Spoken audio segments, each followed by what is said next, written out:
많이 달라집니다. 많이 달라져서 나도 모르는 사이에 달라져서 적응이 안 돼요. 적응이. 대화도 적응이 안 되고 분위기도 적응이 안 되고 근데 그런 것들을 두려워할 필요가 없습니다. 그게 정상입니다. 정상. 주님을 닮아가는 하나의 현상이자 특징이죠. 그러니까 만유의 만유가 되시고 모든 것의 모든 것이 되시니까 결국 우리 주님은 우리의 주인인 겁니다. 성경에는 뭐라고 나오죠? 죽음까지도 하나님이 통치하신다고 말합니다. 이걸 보증합니다. 그걸 증거해요. 죽음까지도 주님이 다스리신다. 우리는 언젠간 다 죽습니다. 근데 그 죽음까지도 우리 주님께서 다스리고 계신다는 것입니다. 우리 부모가 여태까지 살았기 때문에 나도 여태까지 안 살겠나? 아닙니다. 그런 경우도 있고 아닌 경우도 많습니다. 왜냐하면 우리의 생명을 하나님이 통치하시기 때문에 그렇습니다.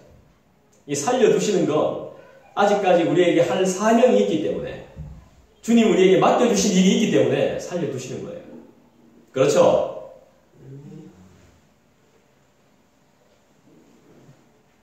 이 말씀을 대하면서 이런 생각이 듭니다. 내 뜻대로 안 되는 것이 엄청나게 좋다라고 생각되어지질 않습니다. 내 뜻대로 안 되는 게 안 좋습니다. 사실 그렇게 기쁘지 않습니다. 그런데 내 뜻대로 안 되는 것이 맞다. 내 뜻대로 안 되는 것이 당연하구나 라는 생각이 들어요. 만물의 주관자이신 우리 예수 그리스도 그리고 성부 하나님 우리의 삼위 하나님께서 모든 것을 주장하시기 때문에 그분의 계획대로 흘러가기 때문에 내 뜻대로 되는 게 없죠. 그래서 우리는 어떻게 해야 되죠? 아까 전에 우리가 찬송했던 것처럼 우리는 현실에서 최선을 다하고 그죠? 모든 일에 성실하게 감당하고 기도하는 것이죠.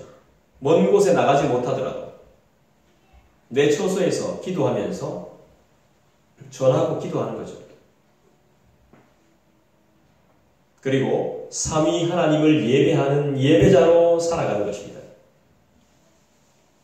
교회는 기도하고 말씀을 연구하고 전도하고 그렇게 하는 것이죠. 성도들의 부활 이후에 마지막 때가 오면 예수님은 사망을 완전히 멸하시고 모든 만물을 성부이신 우리 하나님께 복종시킵니다. 그때 하나님은 만유의 주로서 만유 안에 거하십니다. 그리고 이 세상은 하나님의 역사가 충만하게 될 것입니다. 성경이 그렇게 말씀하고 있기 때문입니다. 우리 하나님은 새하늘과 새 땅을 만드시고 만유 안에 거하셔서 우리를 영원히 다스리는 분이십니다. 그래서 우리 하나님이 어떤 분이시냐라고 물으면 우리를 다스리는 분이라고 말해야 됩니다. 만유 안에 거하셔서 만유를 통치하시면서 우리를 다스리는 분, 우리의 죽음까지도 통치하시는 분. 그리스도의 부활은 이후에 이루어질 성도들의 부활의 증거이죠. 그리고 첫 열매가 되신다고 했습니다. 처음이 있다는 말은 뒤따르는 무리가 있고 또 끝이 있다는 거예요.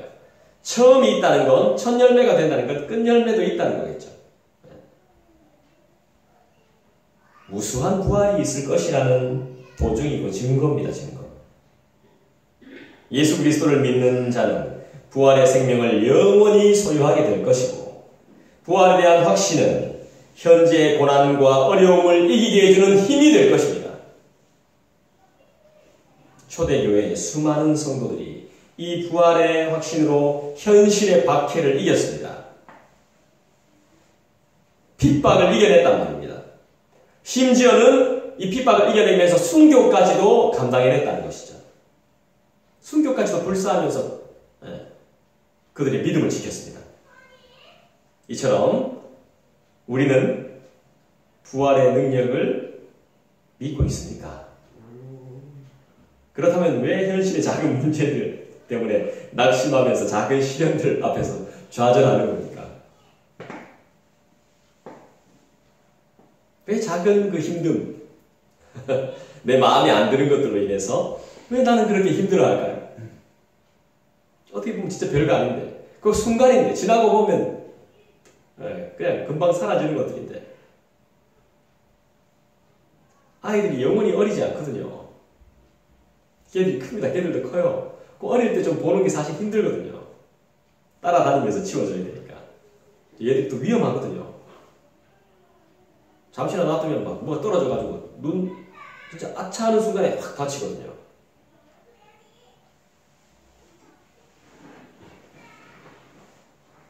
부활의 능력을 믿는 우리가 되어야겠죠. 성경은 이 세상이 종말을 향해 가고 있음을 분명히 가르쳐주죠. 예수 그리스도의 부활이 2000년 전에 있었고, 그분이 다시 오시면 성도들의 부활이 있을 것이고, 그 후에 인류와 역사는 어떻게 됩니까? 종말을 맞게 될 것이고 마지막이 될 것이고, 다시 말해서 이 세상에 속한 모든 것들은 결국 유한하다는 거죠. 끝이 있다는 것입니다. 영원한 것은 그리스도 안에서 얻게 될 부활의 생명뿐이라는 것이죠. 다 없어질 세상 것에 우리의 소망을 두고 살지 말고 영원을 향해 가는 사람의 초연함과 고요함이 우리의 삶 속에 있는지 우리가 다시 한번 점검해보고 살펴봐야 되겠습니다. 진짜 아무것도 아닌 인생인데, 정말 아무것도 아닌 인생인데 말이죠. 우리의 삶 속에 그런 영원을 소망하는 마음과 영원을 향해 가는 마음이 있는지 우리가 다시 한번 점검해 봐야 된다는 것입니다. 말씀을 맺겠습니다. 나무에 열린 첫 열매는 유일한 열매이자 앞으로 열릴 많은 열매를 예고하는 징표이자 신호입니다. 신호. 이렇듯이 주님의 부활은 나의 부활이고 또 나의 변화고 택한 사람들의 부활을 보증하는 것이죠. 우리는 살아가면서 승리하는 삶을 소원합니다. 지는 것을 좋아하는 사람 없습니다. 그죠? 지는 거 좋아하는 사람 없어요. 그래서 엄청나게 노력하고 수고해요. 안 지려고. 애쓰죠. 그래서 스트레스도 엄청 받습니다. 그래도 우리의 능력으로 이길 수 없는 것이 바로 죽음이라는 것입니다. 죽음의 시간이죠.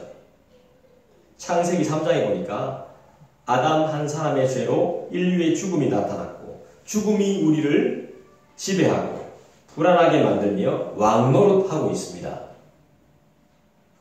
죄는 인간의 교만과 불순종입니다.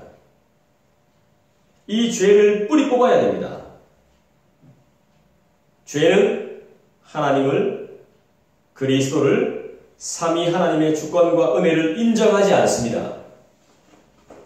죄라는 것은 하나님 자체를 인정하지 않아요. 은혜 없이 자기 마음대로 하려고 하는 교만이 득실득실합니다. 그러니까 더 안 되는 거죠. 이 죄는 전염병입니다. 순식간에 퍼지는 전염성을 가지고 있습니다. 지옥 나 혼자 가라. 지옥 내 혼자 가라. 그러면서 막 우리를 무너뜨려요. 자살폭탄 같습니다. 죄는 결국 우리를 사망으로 인도할 뿐입니다. 하나님 없는 모든 것들은 결국 우리를 사망으로 인도할 뿐이에요. 여러분들이 잘 분별하셔야 됩니다. 명철이 분별하는 거라고 그랬으니까. 죄는 우리의 영혼을 병들게 하고 결국에는 죽게 합니다. 죄는 모든 관계를 파괴시킵니다. 하나님, 가족, 친구, 친척, 이 모든 것들을. 죄는 인간의 삶을 진짜 비참하게 만듭니다. 아무것도 못하게. 그것뿐인가요?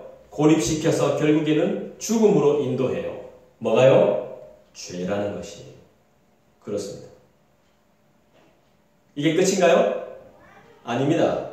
그 다음엔 재판장 되신 하나님을 만나야 됩니다. 심판장 되시는 하나님을 만나야 돼요. 하나님을 만나서 준엄한 심판이 기다리고 있습니다.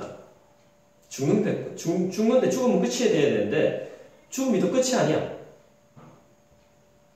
그래서 우리는 그분의 말씀을 들어야 하고 그분의 말씀을 맡은 자의 충고를 감사함으로 받으셔야 되는 것입니다. 자, 58절 한번 읽어볼까요? 15장 58절.